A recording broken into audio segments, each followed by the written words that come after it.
It's whatever. You got it. 5, 4, 3, 2, 1. Goodbye. Hello and welcome to the 5th Developer Q&A for Hand of the Gods. I am Hi-Res J Nash and I am joined today by Hi-Res Austin. Is it really number 5? It is, although I've only done 2. It's my second. So. It's number 2 for you. It's not even number 5 for me. I think this is number 3 for me. Oh yeah, Scott was doing it. Mm-hmm. All right, we have a lot of questions today. I went through and I checked everything again, compiled as many questions as I could just to put Austin through the ringer. Let's do it. Through the gauntlet. Let's go. Through the gauntlet. All right. So let's go ahead and start off with, from Discord, Guard Jan asks, could you make Gravedigg discover only one copy per entity in the graveyard? No, so the intent behind that card is to actually make you kind of think about what's going into your graveyard, and that's kind of part of the risk of playing the card. So, you know, if that's the kind of card that you want to play, maybe go with a less zombie focus, so maybe you're not pulling as many zombies when you're discovering your cards, and actually you're doing it so that you have a higher likelihood of getting the card that you maybe want out of your graveyard. So I don't think there's any plans for that. I think that right now it's kind of working the way we intended. All right. Well, we're going to move on. We're going to be rapid firing these because there are so many. All right.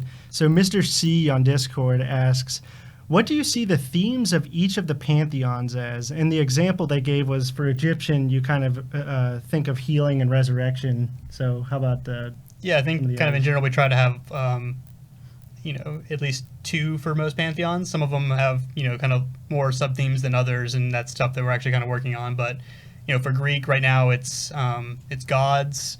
I'll try to remember them right well as I can remember them. So for Roman, it's movement is the big one for them. For Norse, they have a really strong aggro approach, as well as they actually have a good control approach. So they're kind of the more straightforward pantheon, kind of like flexible, give you options of what you want to do, but it's a very straightforward approach. That's more of a charge mindset. All right. And then Hindu is built around kind of the idea of structures and the pillars. Reincarnate is the keyword that's exclusive to their pantheon as well. And then what are we forgetting here? Chinese is spells and beasts. And then Mayan is kind of death, graveyard, and zombies. And what are we forgetting here? Are we forgetting one? I think we got them all. All right, let's go. If I forgot one, I apologize. Yeah. All right. So Twisted, one of our moderators in Discord, has a sort of related question. As we talk about what's unique for each pantheon, there are some keywords, such as Egyptian as afterlife, Hindu as reincarnate. Are we ever planning to see any of these keywords sort of expand across multiple pantheons, or you want to keep those unique? Yeah, so some of them we kind of want to keep pantheon specific. So if you look at Reincarnate, for example, that's one that will probably stay exclusive to the Hindu pantheon. But things like afterlife, those can appear anywhere. So it's kind of depends on the keyword, but most keywords you could potentially see anywhere, but some pantheons may have more of them than others. But at the same time, like with Hindu, there can be some keywords that we will intend to be specifically for one pantheon. Yeah, helps keep them a little bit different too. The unique keyword. Absolutely. Like that. All right, this is also from Discord. Just as a heads up, most of them are from Discord. We do have a few from Twitter and Reddit. Dark Bob asks, why was the camera rotation option removed? Just because it was confusing and it didn't really add much to the game.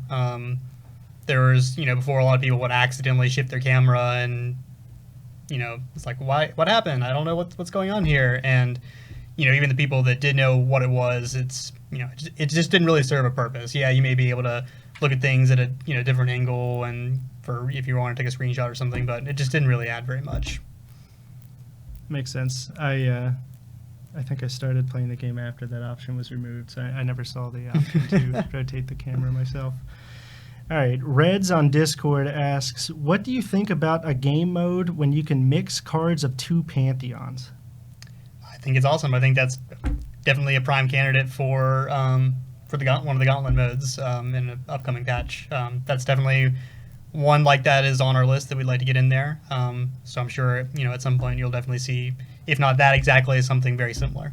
All right, Mr. C has another one, or just a random leader with ability Y from random Pantheon X. So it's sort of mixing leaders and their abilities. Like all those sort of things. That's kind of the whole idea of the Gauntlet queue, is that, it's just all sorts of different, weird, crazy kind of combinations. And, as we go forward, you'll see more and more different types of Gauntlet queues that you can play in. So nothing is really outside the realm of possibility. Yeah, we want that mode to be fun, competitive, but yeah. fun. So I have lots of different options. So yeah, you can definitely look forward to things like that.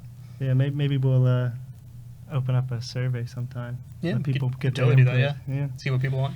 Yeah.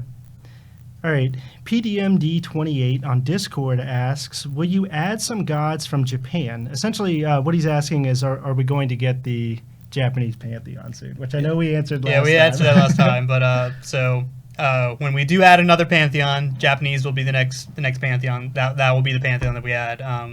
Don't have a time frame for when that Pantheon will be added, though, unfortunately, right now. Still looking forward to Hachimon. All right. Twisted, who is a console player, I believe he plays Xbox primarily. He asks if there's any ETA on achievements. So achievements are going to be coming very soon. I'm actually finalizing the achievements right now. So we're going to be trying to get them in as soon as possible. I don't have an exact time, but I can tell you it will be in one of the next kind of couple patches coming up. So we'll look to get them in as early as we can, but we are getting a lot closer to having those. Soon. Soon. This isn't even a soon TM. It's an actual soon. All right. Well, let's see. Illy Caster, he mentioned a mode known as Highlander, which, as you explained to me earlier, means you can only have one copy of a card. And he asks, is there any thought on trying to give a competitive incentive to create and use a Highlander style of gameplay? Yeah, so I think he's talking about just a style of deck that incentivizes playing only one copy of any given card. And, I mean, that's something that kind of has to be thought out. So usually that kind of synergizes around either a specific card or specific types of cards. So that's definitely something that you might see in the future. I don't think we have anything in the near term that's planned around that sort of strategy, but I think that there are lots of things that we could do to open up the door for something like that. Awesome. Yeah. New game modes and gameplay styles always. Yeah. But yeah, there could definitely be a Highlander like Gauntlet mode or whatever, where that's that is the rule. You can only have one copy, or something like that. But in terms of actually building a deck around that strategy, that'll be something that would maybe look to do later. Okay, that sounds good. Bat Daddy on Twitter asks, Bat Daddy. Bat Daddy. What a name. Any chances we can speed up the grind when collecting cards? I love the game, but I have so many problems playing because it's slow. Yeah, so we kind of, again, this is another one of those questions that we kind of answered last time, is, we've been trying to add more and more ways to get, to get things for free just for playing. So we, the new Gauntlet queues allow you to get stuff just for winning your 8 there. So there's options there, and, we've made a bunch of tweaks in the last, recent patches around the rate at which you gain free currency, the ways that you get free currency. So, we're trying to get that into as good of a place as as reasonably possible. We're continuously assessing that to see if more things are needed. Yeah, and keep in mind, I mean, one way to get a lot of favor to purchase those packs is to try some different leaders that maybe you're not so familiar with, because you can get those early levels that just gives you 100 favor per level. Yeah, so definitely make sure if you're kind of a newer player that you're getting your leaders leveled up. That's a good source of favor, and arenas and the gauntlets and all that sort of stuff. So. Yeah, and join a clan. Yep, definitely join a clan. Let's see. They also gave more of a suggestion. Maybe add a pack that doesn't contain duplicates, but it costs significantly more favor or runes. Yeah, that might be something that we could do down the line for sure. Yeah. All right, I think that's all from Bat Daddy. But we're going to move down the Twitter list and go to Anami Right Meow. These names today. Some good names today. Any ideas for Xing Chen moving a group of enemy units or group stun? Maybe a mix, something like that. So I guess we'll go ahead and a little spoiler. We actually already have a design locked in for old Xing Chen. So He's a good one. It is not that, but I think it's cool. It's something that we haven't. It's a new kind of unique thing that we haven't done before. So we think that you guys are gonna like it. I actually haven't gotten the chance to look at it, although I'm surprised it was. I don't think he is playtestable yet. So, Okay. So you wouldn't have had the opportunity to yet, even if you wanted to. Okay. But, I guess that explains why Adonis might not have spread the word about him yet. I'm not picking on you, I promise. All right. We've gotten this question all over. I know it's something that a lot of people are thinking about, and we are certainly thinking about it too. When are consoles going to get private matches? So right now we're targeting for the 3.4 release. So I can't guarantee that we're going to hit that, but that's what we're targeting for. So that'll be not this current patch, but the one coming up after is the one that we're targeting for consoles. So hopefully we can get that in there, and you guys will have that right away and be able to start doing your challenge matches. So this is another soon with no TM on it. Yeah, You're getting this it is an soon. actual soon. If all goes according to plan, then you guys should have it actually very soon. All right, I'm sure that's exciting for a lot of users. We get a lot of questions about that. Let's see. This next particular question is from Five Large Fries, who is one of our Reddit moderators. He says, it's more of a suggestion than a question. He asks, when is Kronos coming to Hand of the Gods? You guys with your so just spoil. Dude, I'll spoil it. Spoiler man wants me to spoil it. So Kronos is another one like Xing Chen that's coming very soon. We already have a design locked in for him. Not going to give any details on it, but he is another guy that's going to be released very soon. Hey, it's just exciting enough to know that he's coming, right? I mean, yeah. You asked and you will receive. Yeah. So when I say that like a god is a design's locked in, then it's actually coming soon. So nice. I'm just knocking the TMs off left and right today. Twisted Ear on Twitter asks, what was the reason for making Fafnir a 3 cost instead of a 4? That's one of our newer cards introduced with patch 33. You can watch all the patch notes on YouTube now, I believe. So. The main reason is he's part of an aggro strategy, so we wanted him to be pretty low to the ground. So he could have been 4, he could have been 2, he could have been 1. But we kind of settled on 3 as kind of a number that we felt good to play him at his stat line, and that's just kind of where we landed. All right. Well, we have another question from Cookie Sitch. He is another one of our Reddit moderators, and this was through Discord. Do you consider changing Fafnir's stats slightly with the heavy amount of critique it gets from the community, like a 4-5 or a 5-4? Yeah, with pretty much any card, if we, it becomes a point where we feel like it's, a change that needs to be made, then we'll make a change. Yeah. So that's, we have the surveys that we started sending out where you can kind of give feedback on the cards that you think maybe are imbalanced, and feel free to kind of get your feedback in on those. But after every patch, we're always looking at how things are being played, if it may be too strong, too weak, those sort of things. So we're not afraid to rebalance things if we need to.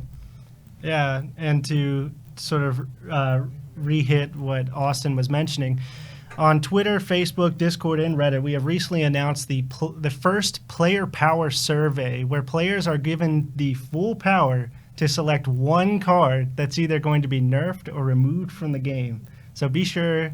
Not removed, redesigned. Oh, okay, sorry, that was the wording. We're not going to remove the it. official wording. Okay, reworked or redesigned.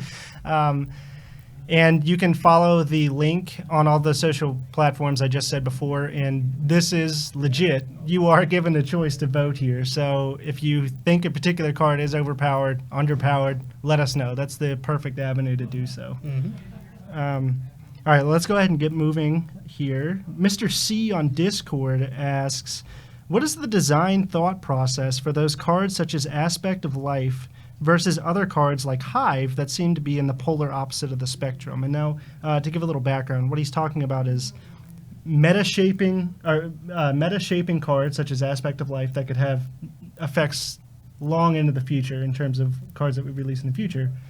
And then there's Hive that essentially serves a particular purpose, and it's not really going to diversify too much. So, for the case of Hive, Hive is one of those cards where a lot of times if we have a card that spawns a unit, like a specific unit, we'll include it as a collectible card, just because, not necessarily with the intent of like this card's going to get played everywhere. We want this to be a big deal, but we just allow you to collect it because there may be some niche strategy where people would want to play it.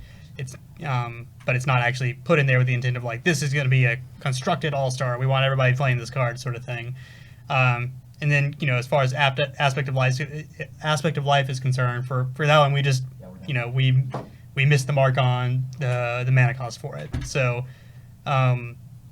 we will have to kind of as we introduce new cards keep things in mind.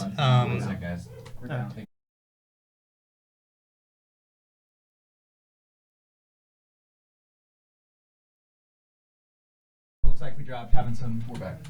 All right, looks like we might have had a few technical difficulties there. We're going to go ahead and re-hit the last question just in case. Looks like you guys don't want to live yet. It's buffering. It looks like you guys came back right before we went down. Perfect. Just be casual.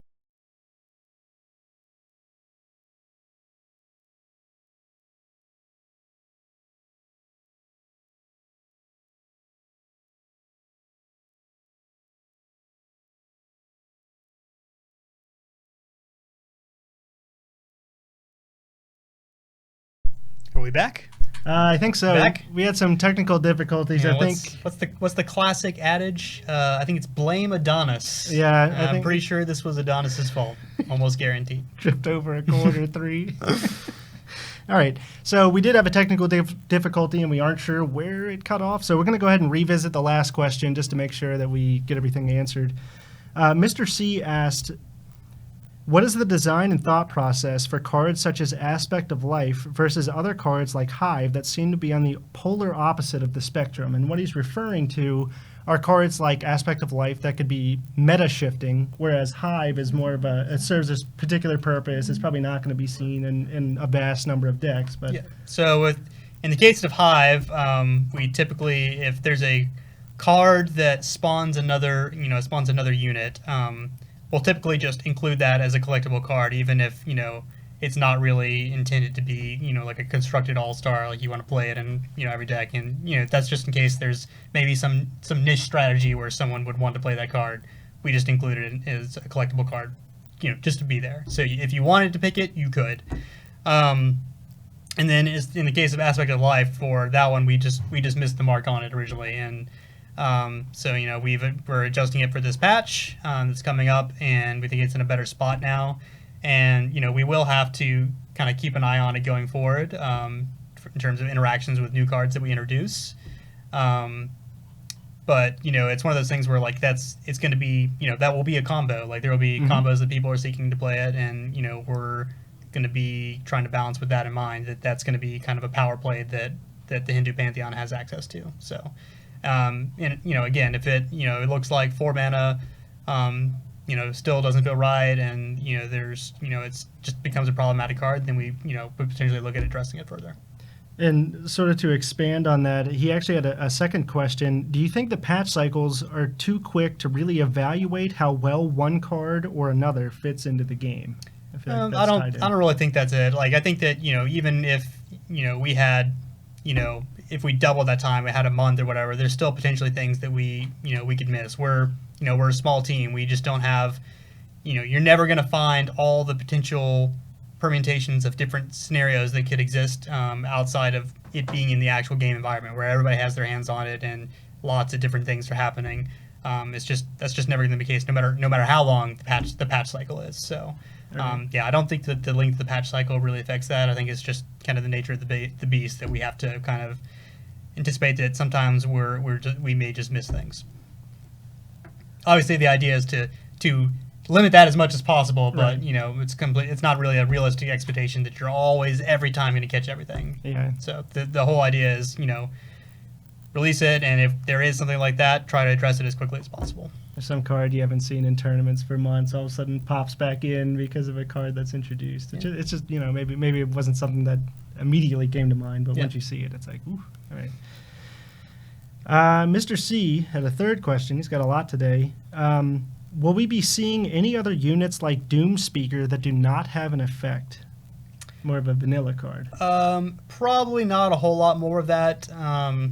We can only release a finite number of units for every patch, and typically we want to try to have as diverse a kind of play set as possible of lots of different units that do different things, and it's not with that in mind, we really wouldn't be aiming to release a whole bunch of vanilla units, because they're just frankly they're not as exciting. Yeah, maybe there could be a strategy that could be developed around playing neutral units, but in general they're just not as impactful or fun to play with. So it's not really a high point for us to try to get a bunch of those into the game. Right, and as we saw in that question earlier, sort of talking about what makes each Pantheon unique, actually that Mr. C also asked as well, it's like you want to build sort of on that synergy that you've established with the Pantheon. So. Yeah, so we're aiming, you'll see more of this too with some of the designs coming up, just more unique and distinct mechanics for the different units, so that it offers lots of different ways that you can play, interact with other cards, the environment, and things like that. So that's more of the direction we're going, so that each card has its own place in the game, versus being just there to exist, and maybe you have a whole bunch of them and then it becomes a collective thing. If we do that, then we want those things to all be unique and interact together the same way, not just they're all bland and there's one card that causes them to have an interaction. That's typically do the first way versus the second way. Right. All right. Go stretch it out. Yeah, we're getting. Do you have one of these cushions? Halfway through the Maybe you need to adjust questions, your little your cushion. All right, I adjusted it. Here we go. Chief on Discord asks, "Will there ever be a mobile application or a tablet one?" So as we've mentioned several times before, our focus right now is on PC and console, but we definitely want to try to get the game onto as many platforms as possible. So that's stuff that we will potentially look at down the line. But right now, our focus is on PC and console. All right. The next question was about dates. I'm assuming that's more of a About definite dates TM for what? mobile. Oh, for mobile, yeah. So It's like see what I just bolded said. TM. All right. Donde Tawaldo on Twitter asks, "Is the silence in the game supposed to last forever, or will it stay that way?" Yeah. So silence is intended to permanently remove any passives and card text that exists on that card right there. With that said, you can obviously add new things on top of that don't become silenced immediately. It doesn't work that way, but yeah, the intent is when you silence a unit, everything that was on there at the time that you use the silence is removed. Right. Silence is more of a permanent term. Otherwise, it might be called a shushing or something. Yeah, that's right. Maybe we add that a shush keyword. Get rid of temporary abilities silence. for one turn or Yeah. something. Yeah. Let's see. The same user asks, "Will there be alternative ways to play on console, like 2 versus 2?" And I think this is one that we might have hit last time. We answered this one a lot. Yeah, so we definitely want to. We've talked about 2v2 before. That's a mode that we definitely at some point want to try to get into the game. Don't have a time frame on it yet. That's not the highest focus for us right now. But yes, the 2v2 mode is something that we would love to have in the game at some point. That should be fun. As I said last time, I do want Adonis to be my teammate if I do that. Yeah, Gotta teach him how to play. it's important. Yeah, right. I don't know if you want that anchor attached to you though. It's makes things difficult. All right, well, through Reddit, we have Sep LT Badway. Okay, that's mispronounced. I don't know how it's supposed to be pronounced. I'm sorry. Close enough. Please don't be offended. Did you prototype a closer camera perspective or more immersive playing field? With the gods on screen, everything feels quite far away. So funny you mentioned that. This next patch, and I'm not actually sure we had this in the patch notes. We weren't sure if it was. Are we getting it's- 3-3? Hmm? Or is that 3-4?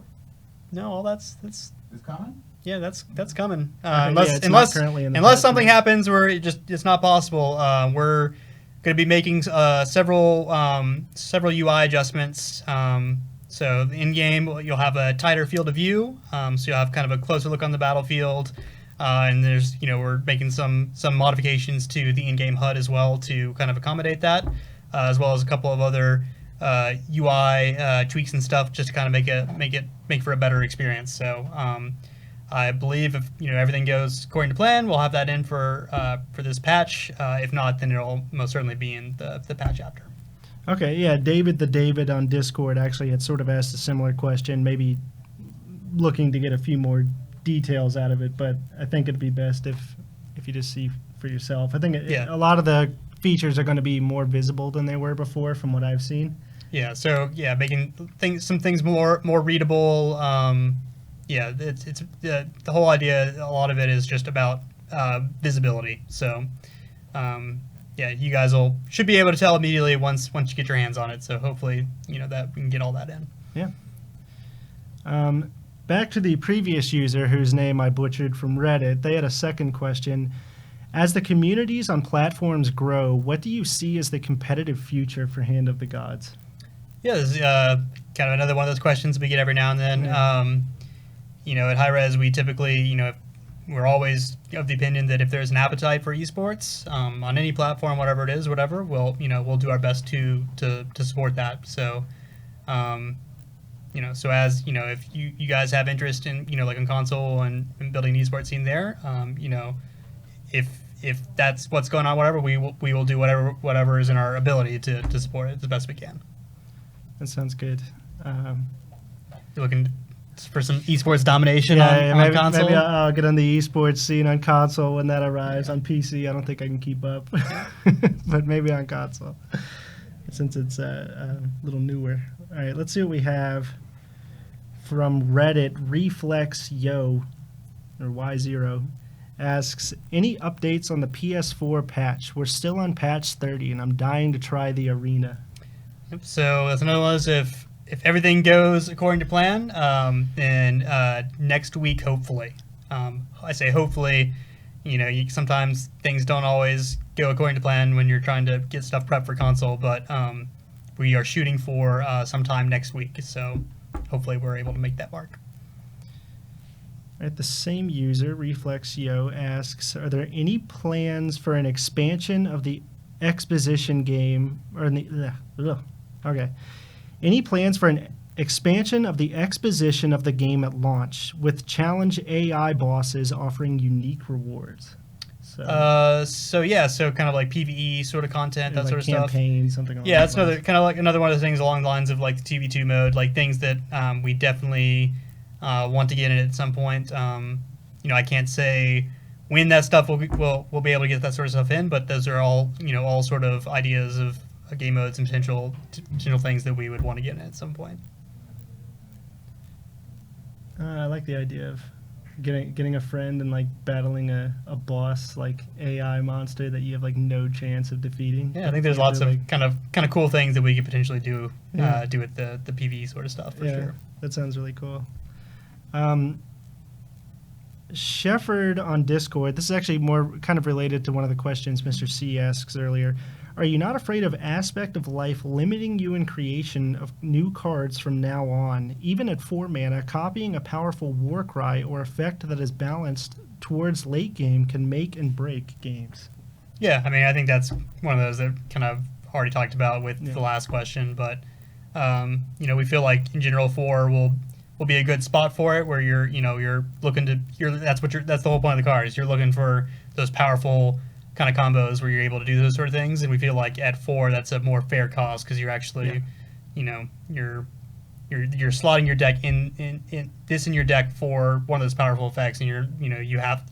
It's not like you just get immediate access to it. It has to be discovered from what you have. So, but again, if it's something that we feel like maybe is out of line, we'll look to address it, and it is something that we'll have to consider as we add new cards to the game, how it interacts with that as well.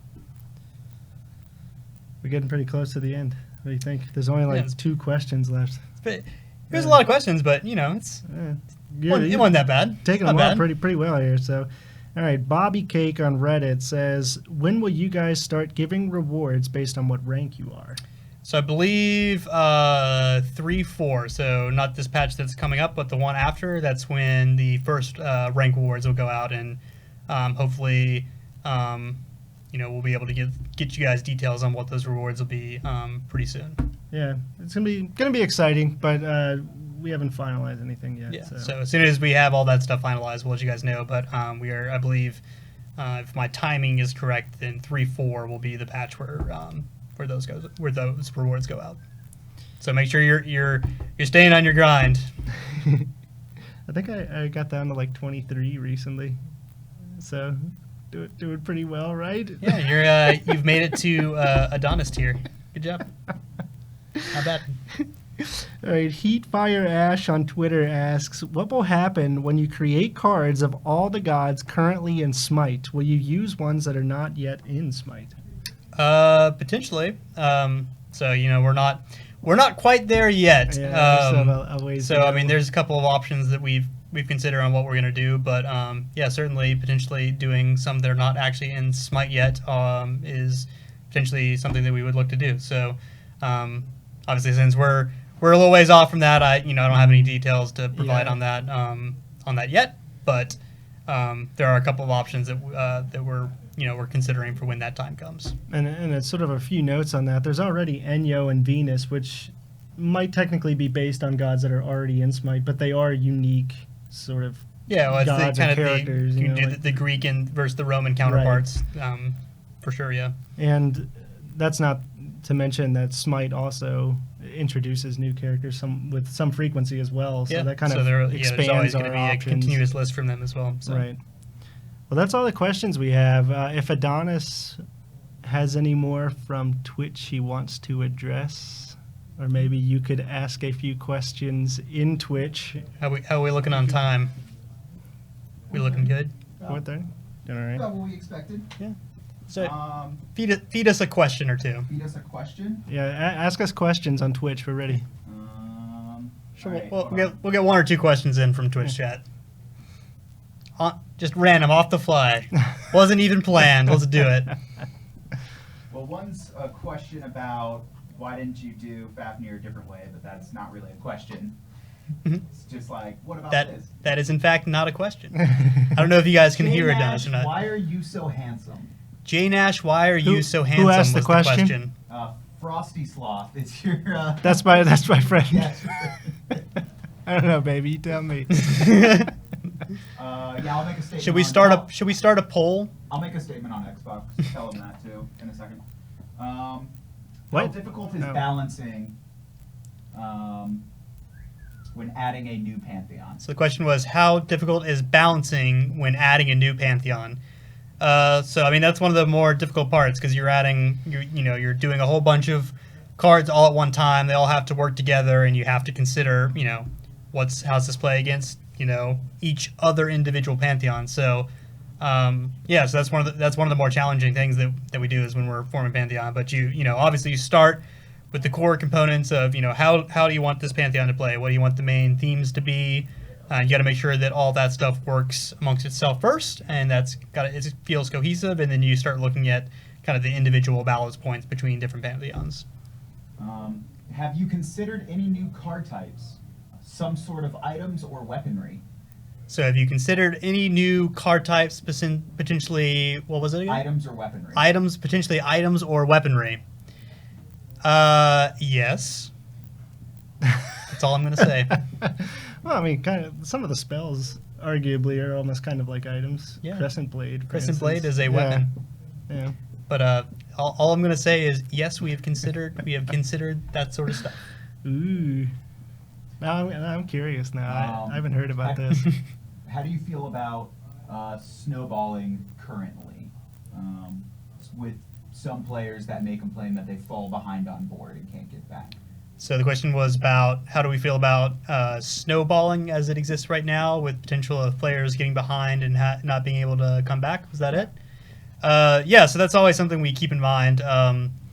It's an interesting dynamic that you always have to think about of because you don't want to get in a situation where someone is playing really well, they're getting ahead, they're making smart decisions, they're making the best plays, and then it's like, well, everything's gone. I play my one card, and now everything that you did to get ahead, all the smart plays you did, don't mean anything. So the ultimate feels bad, man. Yeah, so you want to try to limit that as much as possible, while at the same time having some of those options that allow you to get back in it if you have gotten behind. So that's one of those things that we think about a lot, and it's a very you're walking on a tightrope because you don't want to go too far in any given direction. So it's really about flexibility, having different strategies that you're working towards, and making sure that people are winning by as much as possible by winning off of smart decision making, and more so than not. Obviously, part of the game is there is variance. That's a part of the game, and it always will be, no matter what you do to try to limit it. But it's about finding that balance. Do you think Gauntlet could drive away new players if they feel 8 wins in a row is unobtainable? What about X wins within the time period? So the question is about, do you feel that Gauntlet could potentially drive new players away if they feel that 8 wins is unattainable? And yeah, that's something that we've considered. So we're kind of in that phase where we're kind of looking at data to see kind of what the play trends are and things like that. But if we feel we need to, then obviously we'll make some sort of adjustment to it. It may be a case of limiting or reducing the amount of wins that it requires, or something else. So I can't say what exactly it would be, but yeah, we're keeping a close eye on kind of the data around Gauntlet right now, since it's new, to see kind of what that looks like for all levels of play. My longest streak is nothing. Is nothing? You haven't even won one Gauntlet? Come on. All right, I'll help you build a deck. We'll start on the next Gauntlet cycle. Okay. And you can pick the one that you think sounds the best, and I'll help you. I'll help you build a deck. And clean it up a little bit. I'll help you build a deck, and we'll get you at least one win. Get you at least one. Some guys asking about turn timer and does it shorten as you level up? I think there's a little bit of break in understanding where, like, when animation's playing. Just want to explain that. So the question is about turn timer and how that works. Yeah. Well, he's just asking. He's like, I feel like it. He feels like it shortens as you level up, but I think it's just people not so he understanding feels like the animation. Okay, so the question is kind of about the turn timer and if it maybe shortens as you level up, that sort of thing. So to clarify how that works, for each turn, the turn timer is the same amount of time. The difference is that the timer will actually pause during specific actions. So if there's an animation playing that locks you out of taking actions, it pauses the timer during that time. So it's not the only time the timer's actually running is when you're actually able to do things. So you're not getting punished for having to wait for things that take longer to complete. Like if you do a AoE spell that's hitting lots of targets and it takes a little while longer to complete, the timer gets paused during that time. So you're not getting punished for playing those cards. So that's how that works, in case anybody was curious about it. But in terms of actual time that for each turn, it's the same every turn. Which is 70 seconds? I believe it's 70 right now. 70 seconds, yeah. Are you having any thoughts of another leader ability changing effect like Poseidon? Yeah, so I definitely think we want to do some more of those. I don't think that there's one coming up in the next. There's not one in the next patch, but there may be one coming up and patch soon after that. So yeah, we definitely want to try to do some more of the leader ability replacing sort of spells and unit abilities and stuff. Do one more? Yeah, we'll do one more, and then I want to make something on Xbox. Why Sure. a 25 card limit? What is special about that number? So 25 is, kind of what we settled on early on based on, the amount of cards that were attainable. And, there's actually been a couple times where we've considered increasing that amount, but we actually have, we did a survey somewhat recently where we kind of got feedback on that, and it seemed like a pretty overwhelming majority liked 25 for the deck size. So kind of for the time being, that's where we're going to live, and unless something significant changes, then that's probably where we'll stay. Yeah. All right, Adonis has a message he'd like to give about Xbox. Is this a public service announcement PSA. from the Adonis? I don't know if I could From the Adonis. From the Adonis, yeah, boys. Okay. Just to make it clear, obviously no one here is happy about the dropped matches on either console. We found that it's actually a pretty hard problem to solve quickly. I also personally don't have the ability to solve it. What? I'm nowhere close to smart enough to deal with that. But we are actively investigating. I know we keep saying that. We actually, right before this show, we had an update that we think we have found kind of what it is. That doesn't mean that we are going to have it fixed by tonight or tomorrow, but we've made progress on it. It is a problem that's not easy to fix, and that is why it's taking so long. We obviously don't want you guys to be crashing out of matches either, and it's something that we want to get fixed as soon as possible. So just keep up with social media. I do want you guys to know that this is nothing that we're just kind of scoffing off. Obviously, we don't want players to just be crashing out of matches. So, Yeah. PSA from Adonis. There you go. Whew. I'll let Josh wrap up. Always love when Adonis gets to speak next to me. Grace you with his presence. Yeah, it's just a magical treat every time. All right, well, I think that's just about going to wrap up this developer Q&A. There are a few things I'd like to point out. First off, as we mentioned earlier, we're running the first player power survey. Again, that's going to give you the option to have some feedback in one particular card that you want to see reworked or rebalanced. There's a few other questions in there. It's really helpful if you answer those for us. Really, we just want to hear about the one card that you think is essentially the most broken or something right now. The other announcement that we have is that Halloween is coming up. So for all players who log in between October 28th to October 31st, will receive either a trick or a treat on November 1st. So be sure, if nothing else, open the game. But please play a few matches while you're there. Definitely. Even the trick is a treat. Yeah, even the trick is a treat. We don't want to It's a better treat. Yeah, treat's just a better treat. We don't want to lead you to believe that if you get tricked, you don't get anything. You do get something. Or maybe you don't. Who knows? You have to log in and find out. All right. Well, that's everything from us today. I am High Res J Nash again. Hi, Rez Austin. And thank you for joining us, and we'll catch you next time. Bye, guys. Bye.